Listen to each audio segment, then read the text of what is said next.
Selamat pagi. Eh, Hari ini saya ada di pantai Bale-Bale.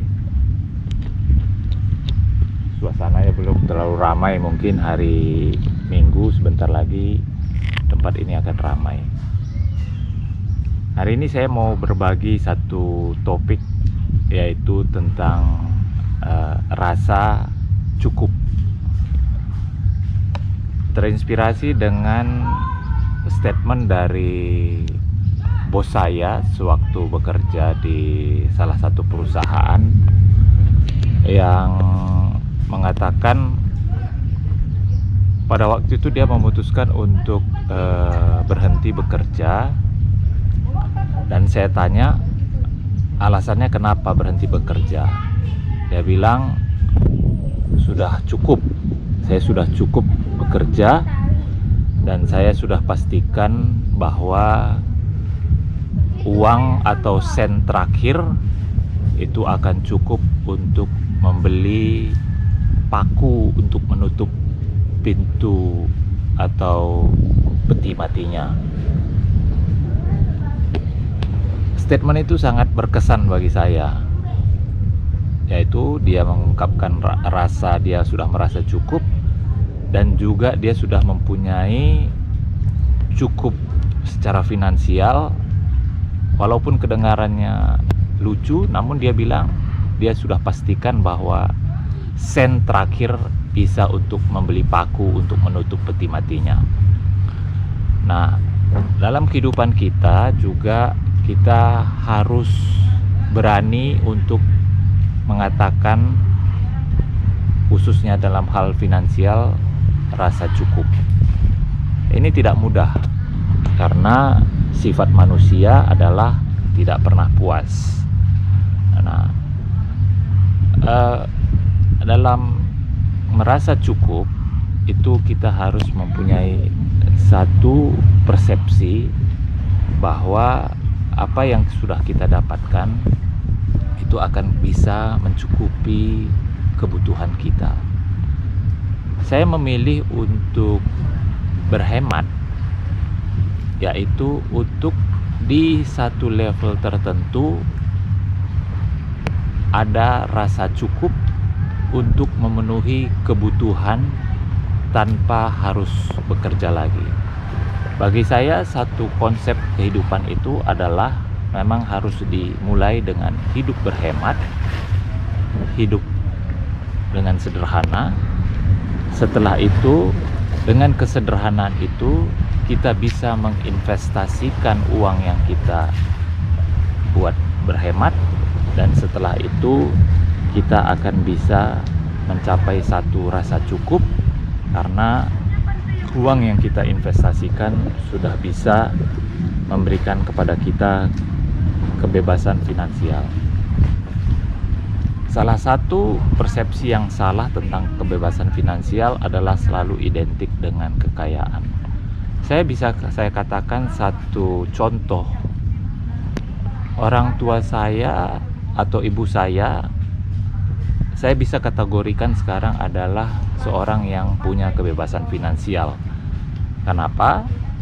Dia seorang pensiunan, dia masih mendapatkan pensiun dari almarhum orang tua saya, dan setelah itu dia punya kos-kosan, dan dia sudah bebas finansial. Tidak ada lagi yang perlu ditanggungnya. Anak-anaknya semuanya sudah berkeluarga dan juga punya pendapatan dan penghasilan sendiri. Dan orang tua saya, ibu saya, itu hidup dengan tidak bekerja lagi dan tidak melakukan apa-apa lagi, tapi dia sudah mendapatkan penghasilan dari pensiun maupun dari tempat kos-kosan, dan sudah menutupi segala kebutuhan kehidupan yang dia butuhkan. Itu sudah masuk kategori kebebasan finansial. Nah, jadi jangan diasumsikan bahwa kebebasan finansial itu harus hidup dengan penuh kekayaan, penuh dengan materi dan segala macam. Malah kalau menurut saya, dengan ke dengan keterikatan dengan materi-materi seperti itu, bahkan orang-orang yang seperti itu bahkan mungkin untuk selamanya tidak bisa bebas finansial. Karena apa? Kembali seperti yang saya katakan tadi, tidak ada rasa cukup. Rasa cukup itu yang membuat kita mempunyai rasa kebebasan finansial. Nah, tentu harus direncanakan dari awal-awal apa tujuan kita untuk bekerja, untuk mencari uang, dan pada akhirnya kita mau apa yang mau kita capai dalam kehidupan kita. Seperti yang saya katakan, di channel YouTube ini saya ingin berbagi bagaimana pilihan hidup kita untuk kita bisa memulai dengan berhemat.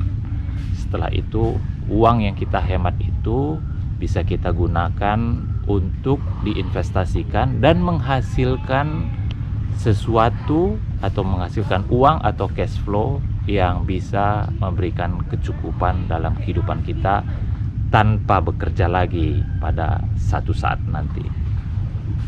Ingat satu prinsip yang saya juga sangat tekankan pada diri saya, bahwa orang yang paling peduli untuk merawat kita pada saat kita tua bukan anak kita, bukan orang lain, tapi kita pada waktu versi muda kita. Artinya apa? Pada versi kita masih muda, kita masih produktif, pada saat itulah kita bisa melakukan penghematan, kita bisa berinvestasi. Dan versi kita yang muda ini, yang kita bijaksana untuk mengelola keuangan kita, inilah yang nanti akan merawat versi kita tua nanti. Mungkin konten saya hari ini tidak terlalu panjang. Ini kita bisa lihat dari sini di Pantai Bale-Bale. Ini bisa kita lihat juga pantainya lumayan bagus. Tempat ini cukup sering juga dikunjungi. Nanti ada satu jembatan yang bisa sampai agak jauh ke dalam, pemandangannya juga bagus, dan di sana ada restoran yang dimana Anda bisa menikmati makanan-makanan makanan laut seperti itu.